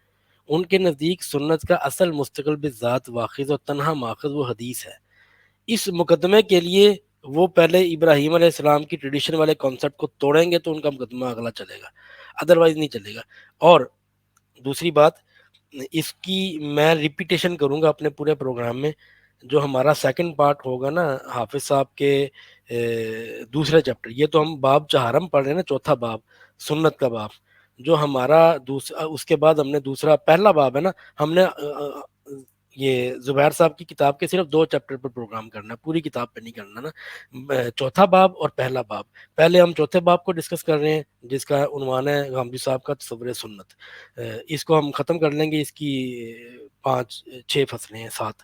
اس کے بعد جو اس کا پہلا چیپٹر ہے جس کے اوپر ہم بعد میں آئیں گے، اس کا عنوان ہے دین کے منتقل اور حجت ہونے کا بنیادی ذریعہ اجماع یا خبر واحد. یہ جو اصل اختلاف ہے نا، اجماع تواتر عملی یا تواتر قولی یا اس کے مقابلے میں خبر واحد، یہ جب اس ٹاپک پر پہنچیں گے نا تو وہ اتنا اہم ٹاپک ہے کہ اس کے اوپر یہ جو مقدمہ ہے نا ان لوگوں کا کہ حدیث یا خبر واحد ہی بنیاد ہے سنت کے ثابت ہونے کا، حتیٰ کہ قرآن کے ثابت ہونے کا بھی، یہ اتنا کمزور مقدمہ ہے کہ چند سوالات سے یہ زمین بوس ہو جاتا ہے. مسئلہ یہ ہے کہ ہمارے ہاں بات کرنے کی اجازت نہیں ہے، بات کرنے کا حوصلہ نہیں، یہ ٹیبو بن گیا ہے. آپ پہ انکار حدیث کا حکم لگا لیتے ہیں، آپ کے اوپر پتہ نہیں کیا کیا حکم لگا لیتے ہیں. لیکن آپ دیکھ لیجئے گا، میں پوری تسلی سے اور پوری ذمہ داری سے آپ کو اس بات کی یقین دہانی کراتا ہوں کہ جب ہم اس ٹاپک کے اوپر آئیں گے، ایک ہماری ایپیسوڈ ہوگی جس کے اوپر ہم چند سوالات، چند تحفظات، چند ریزرویشنز کھڑی کر دیں گے اس اس مکتب فکر کے اوپر جس کی بنیاد حدیث کے اوپر ہے، روایت پرستی کے اوپر ہے. روایت کا پورا میکنزم جو ہے نا اس سے گر جائے گا. اب سننے والے 2 باتیں کر سکتے ہیں. ایک تو یہ ہے کہ یہ جو بندہ بول رہا ہے یہ کیا ہے، اس کی بکواس کو ہم کیوں سنیں، اس کی کیا حیثیت ہے، یہ کوئی عالم ہے، یہ کوئی اسکالر ہے، یہ تو آئی ٹی کا بندہ ہے، دفع کرو سوڑو، ایک کان سے سنو دوسرے سے نکالو، چھوٹا منہ بڑی، ایک تو یہ ہے. ٹھیک ہے، سننے والے کی اپنی مرضی ہم مجبور تو نہیں کر سکتے، لیکن اگر ہمارے سوالات، اعتراضات، تحفظات کسی کے کان میں پڑ گئے تو جواب واجب ہو جائے گا. تو ہمیں تو ان کا جواب نہیں ملا، تو ہم تو اس نتیجے پر پہنچتے ہیں کہ یہ جو روایت پرستی والا جو مقدمہ ہے نا، یہ انتہائی کمزور ہے. احادیث کو دین کی بنیاد بنانا، یہ دین کے اندر تحدیث کرنا، یعنی کہ تحدیث فی الدین کا دروازہ کھولنے کے برابر ہے. روایات کا دین کے اندر کوئی رول نہیں ہے، صرف جی اتنا ہی ہے جتنا غامدی صاحب بیان کرتے ہیں کہ تاریخی ریکارڈ ہے، بس اس سے زیادہ کچھ نہیں. میں بھی یہ ایک بات ایڈ کرنا چاہتا ہوں کہ جب وہ یہ کامنٹری کر رہے تھے کہ ہم حضرت ابراہیم سے اس دین کو ثابت کریں یا حضرت آدم سے چلیں، وہ ایک طریقے سے نا وہ انہوں نے اس پوائنٹ کو ایکسٹینڈ کر کے کہا کہ یہ تو پہلے بھی ہو سکتا ہے، لیکن بعد میں وہ اس بات پر لے کے آئے جو مجھے لگتا ہے کہ ان کا اصل مقدمہ ہے. وہ یہ بات کہنے لگے کہ بھائی یا تو آپ آبزرویشن سے ایک چیز کو ثابت کریں گے، یعنی آپ نے خود دیکھا، وہ تو آپ کر نہیں سکتے، تاریخی چیز ہے، یا تو پھر آپ کس سے کریں گے؟ خبر خبر واحد خبر آج آ کے خبر واحد ہے، خبر. اور تو خبر واحد کا اصل مقدمہ جھگڑا جو اس ہے وہ سنت کا نہیں ہے، اصل جھگڑا جو ہے وہ خبر ثابت کرنا. خبر واحد، اور خبر واحد سے کمزور مقدمہ کوئی نہیں دنیا میں ہو سکتا، سب سے کمزور مقدمہ یہ ہے. لیکن بدقسمتی سے یہ مضبوط بن گیا ہے کیونکہ اس کو مان لیا گیا ہے. سوالات کھڑے کر دیں تو اس کے پیچھے کچھ بھی نہیں، یہ ریت کا گھروندہ ہے، اس سے بھی کمزور ہے، یہ کچھ بھی نہیں اس کے پیچھے. جب ہم اس پہ آئیں گے تو پھر دیکھیں، اور لوگوں کو حیرانگی ہو رہی ہوگی، غصہ بھی آئے گا، یہ بندہ کیا بات کر رہا ہے، یہ بندہ حدیث کے خلاف بات کر رہا ہے، یہ حدیث. ٹھیک ہے بھائی، آپ ویٹ کر لیں، جب وہ پروگرام آئے گا ہمارے سوالات کا جواب آپ ہمارے منہ پہ ماریے گا، ہم بھی لے کے بیٹھ جائیں گے. نہیں، اگر میں حدیث پہ تو ہم میں سے کسی نے جو ہے نا وہ ایسا کوئی بات کی نہیں ہے. بات تو اصل میں یہ ہے کہ اگر آپ حدیث کی بات کریں گے تو آپ کو یہ ثابت کرنا پڑے گا کہ پہلی جنریشن سے لے کے پچھلی جنریشن تک، یعنی ہمارے یعنی باپ داداؤں کی جنریشن تک تمام لوگ ایک ہی سیٹ آف حدیث کو مانتے آئے ہیں، انہوں نے اس کے اندر اختلاف نہیں کیا. اگر انہوں نے اختلاف کیا اس کا مطلب ہے کہ وہ ویسے ہی جسے کہتے ہیں کہ حدیث کی باڈی آف نالج کو مختلف طرح سے اسیس کرتے آئے ہیں. مطلب اگر ہم یہ بھی ثابت کر دیں کہ بخاری اور مسلم کے بیچ میں ایک ہی اصول تھے اور ایک ہی حدیث کی سیٹ آف حدیث تھیں اور ان میں انہوں نے اختلاف نہیں کیا، تو چلے یہ بھی ایک مقدمہ ہو سکتا ہے. لیکن ہم ایون مجھے لگتا ہے کہ یہ بھی ثابت نہیں کیا جا سکے گا. کچھ بھی نہیں، سب اختلافات، اصولوں میں اختلاف ہے. تو بس کم از کم ہم اتنا تو مان سکتے ہیں نا کہ یہ جو ہے نا وہ بنیاد نہیں ہو سکتی. نہیں بنیاد ہو سکتی، بالکل ایسا ہی ہے، بالکل ایسا ہی. اور ایک چیز جو مجھے ایک ان کے مطلب اس اقتباس کے اندر انہوں نے یہ بات مینشن بھی کی کہ سنت یعنی حدیث، تو اس بات سے آپ نے بھی کلیئر کر دیا کہ اہل حدیث مکتبہ فکر کے نزدیک یہ دونوں چیزیں جو ہیں وہ ایک ہی ہیں. تو بیسیکلی وہ اسی پیراڈائم سے ہر چیز کو دیکھ رہے ہیں، اصل کیونکہ میں وہ اپنے مقدمے کو پوری امت کا مقدمہ بنا کے پیش کر رہے ہیں. ہاں جی. اور وہ غامدی صاحب لائک حدیث از اکوز ٹو سنت، اور کیونکہ غامدی صاحب کہتے ہیں کہ حدیث جو ہے وہ دین کا ماخذ نہیں ہے، تو وہ آٹومیٹکلی اس سے انفر کر رہے ہیں کہ غامدی صاحب یہ بھی کہہ رہے ہیں کہ سنت بھی دین کا ماخذ نہیں ہے، کیونکہ ان تو کے نزدیک سنت کا ماخذ دین حدیث ہے.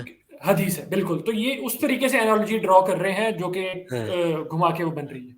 اور جو غلط چیز انہوں نے، سب سے غلط چیز ڈرا کی ہے، جس پر ہمیں بڑا شدید اعتراض ہے، کہ یہ اپنے مقدمے کو پوری امت کی طرف سے لڑ رہے ہیں، بلکہ پورے امت میں سے کوئی بھی ان کے ساتھ نہیں کھڑا، اہل حدیث کے ساتھ کوئی. سب سے زیادہ مناظرے اہل حدیث علماء کے ہیں، سب سے زیادہ جھگڑے اہل حدیث علماء کے ہیں.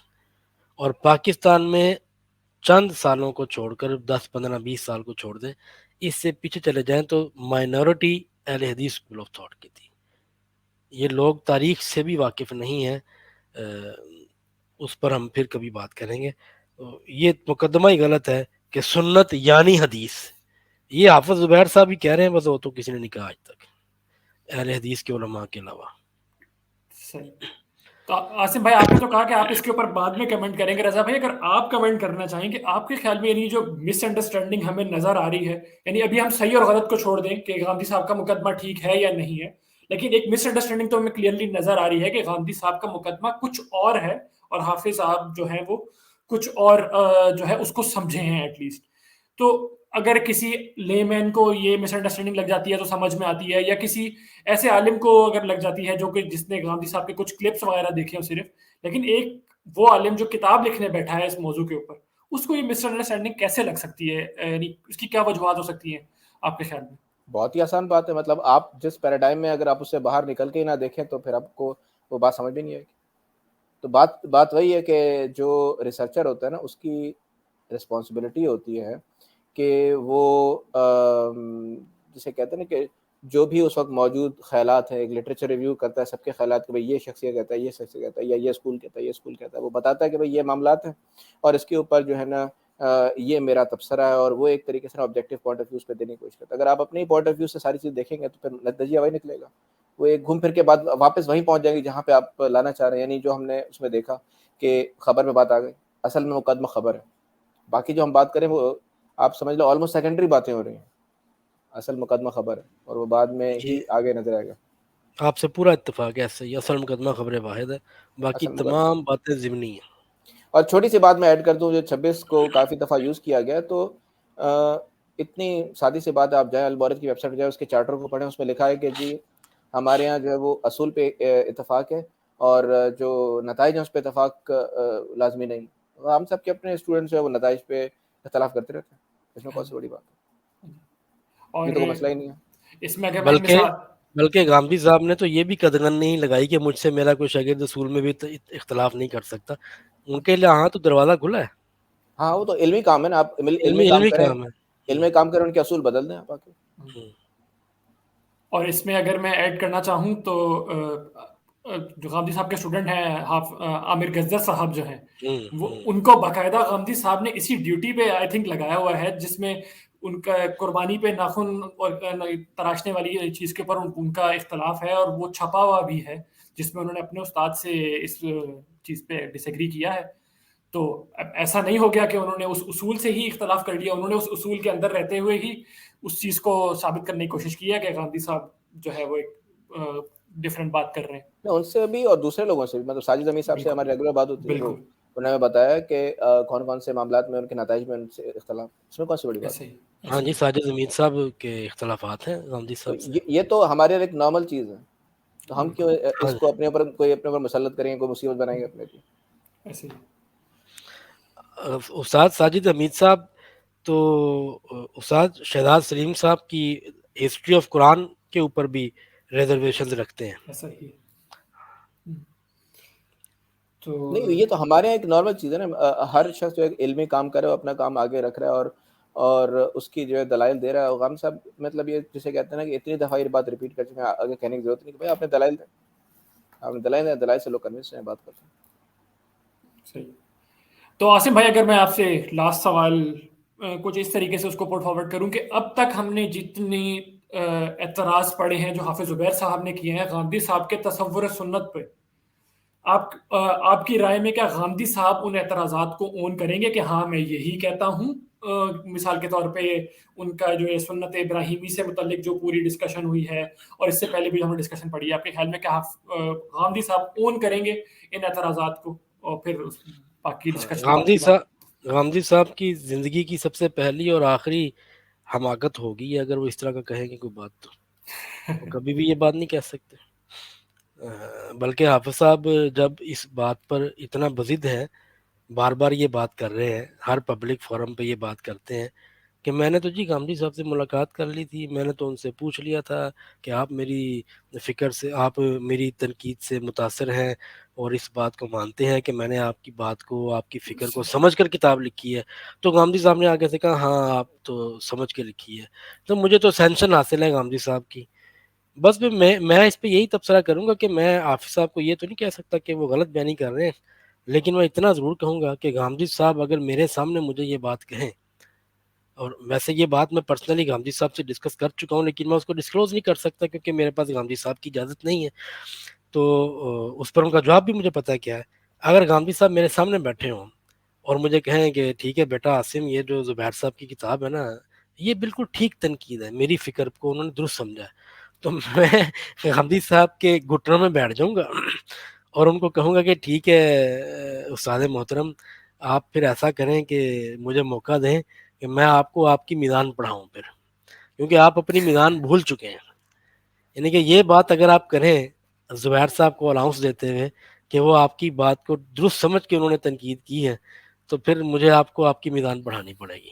یعنی کہ یہ ممکن نہیں ہے کہ جو دونوں کتابیں ایک شخص نے پڑھی ہوں اور وہ یہ کہہ دے کہ یہ حافظ صاحب نے کتاب جو ہے وہ غامدی صاحب کی فکر کو درست سمجھ کر لکھی ہے، یہ تو 2 × 2 = 5 والی بات ہے۔ یہ میں نے حافظ صاحب کے سامنے بھی یہی بات کی تھی، اور میں نے تو ان کو یہاں تک کہا تھا کہ یہ گڑھے مردے اکھاڑنے کی ہمیں کیا ضرورت ہے کہ اس جھگڑے میں پڑ جائیں کہ آپ ان کے پاس گئے تھے کہ نہیں گئے تھے، ان کو تصدیق ملی کہ نہیں ملی۔ یہ پڑھی ہے میدان، یہ پڑھی ہے آپ کی کتاب، ابھی کمپیریزن کر لیتے ہیں۔ ہمیں غلط راستے جانے کا ذکر کیا تو انہوں نے وہ پروگرام ہی کنٹینیو نہیں کیا۔ یہی کام تو اب مجھے کرنا پڑ رہا ہے آپ کے ساتھ، ورنہ یہ ہم وہاں پہ کر رہے ہوتے حافظ صاحب کے سامنے، آپ کی جگہ حافظ صاحب ہوتے اور یہ سارا کچھ میں ان کے سامنے پڑھ رہا ہوتا۔ یہ سارا کانٹینٹ جو ہم اس پروگرام میں کر رہے ہیں، یہ کوئی میں تیاری تھوڑی کر رہا ہوں، یہ تو اس وقت کے میں نے کانٹینٹ تیار کر کے رکھا ہوا حافظ صاحب کے لیے۔ یہی تو میں ان کی منتیں کر رہا تھا، حافظ صاحب میں نے آپ کے ساتھ جھگڑا کرنا ہے، آپ کی کتاب تو کچھ ہے ہی نہیں، یہ تو آپ نے زیادتی کی ہے لکھ کے کتاب، اس میں تو غامدی صاحب کی فکر کا نام و نشان نہیں ہے، 7 اصولوں کا اشارہ تک نہیں ہے۔ آپ کہتے ہیں میں ناقد ہوں، یہاں سے میری ان سے بات شروع ہوئی تھی، اور یہاں پر پہنچنے سے پہلے وہ پروگرام ختم کر کے چلے گئے۔ اب وہ کام مجھے ادھر کرنا پڑ رہا ہے، ورنہ آپ کی جگہ وہ بیٹھے ہوتے۔ چلے میرا خیال سے اس کے اوپر ہم اپنے سیشن کو کا اختتام کرتے ہیں۔ رضا بھائی آپ کا کوئی کوشچن ہے؟ جی نہیں، میرے کو اور کوئی کوشچن نہیں۔ جی تو عاصم بھائی بیسیکلی یہی مقصد ہے ان سیشنز کا کہ ہم نے آپ کو وہ پلیٹ فارم پرووائڈ کرنا ہے جو کہ آپ کو نہیں مل سکا ادھر، جو آپ اپنی بات کرنا چاہتے تھے، آپ وہ اپنی بات یہاں پہ لوگوں کے سامنے رکھیں، باقی پھر لوگوں کے اوپر ہے، آپ کے دلائل بھی لوگوں کے سامنے ہیں۔ حافظ زبیر صاحب تو اپنے دلائل کتاب کی صورت میں بھی اور ویڈیو کی صورت میں بھی آلریڈی ریکارڈ کرا چکے ہیں، تو لوگ پھر ان دونوں کا کمپیریزن کر سکیں گے۔ تو جی بہت بہت شکریہ عاصم بھائی آج کی پریزنٹیشن کا، آج کے سیشن کا، اور جی اور رضا بھائی آپ کا بھی بہت شکریہ وقت نکالنے کے لیے۔ ہم انشاءاللہ نیکسٹ سیشن میں آپ لوگوں کو کے ساتھ دوبارہ جو ہے آپ لوگوں کو دوبارہ زحمت دیں گے، اور پھر ہم اسی کتاب کو اور اسی موضوع کو دوبارہ کنٹینیو کرنے کی کوشش کریں گے۔ تب تک کے لیے آپ لوگ اپنا خیال رکھیے۔ سوالات اگر آپ کے ذہن میں آئیں ہمارے سیشنز کو دیکھ کے تو آپ ضرور ہمیں کمنٹ سیکشن میں ان سے آگاہ کیجیے۔